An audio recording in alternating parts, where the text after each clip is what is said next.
Ini adalah kampung Atuk dulu.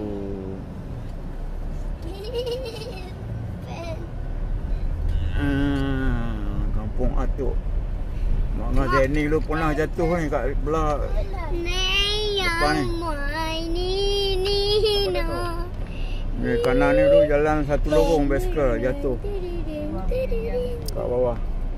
Terus sampai ujung. Nak tengok suasana kampung ni.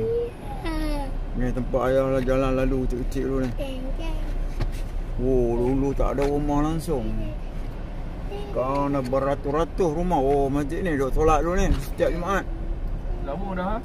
Oh, lama dah ni. 30 tahun, 40 tahun atas tu ni. Surau lama atas ni. Madrasah ha? Madrasah atas belakang. Sekarang dah jadi apa dah? Mana kawan saya dulu? Tambak ha? Oh. Mana kawan saya dulu? Raja bang, banyak.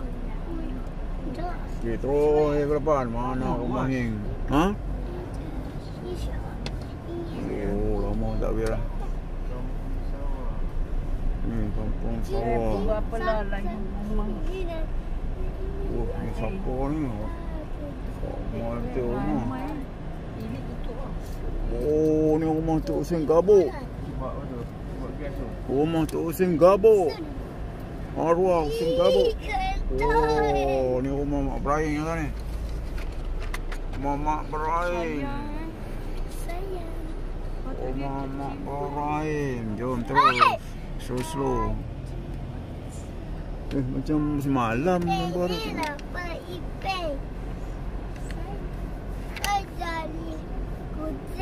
Okey. Oh, makin ramai dah rumah ni. Dalam kecil ni ha. Lagi depan ni. Aduh lili. Aduh lili. Aduh lili. Ya Allah. Ini. Okey, kita balik lah. Dah habis. Kuning. Tak nak cakap.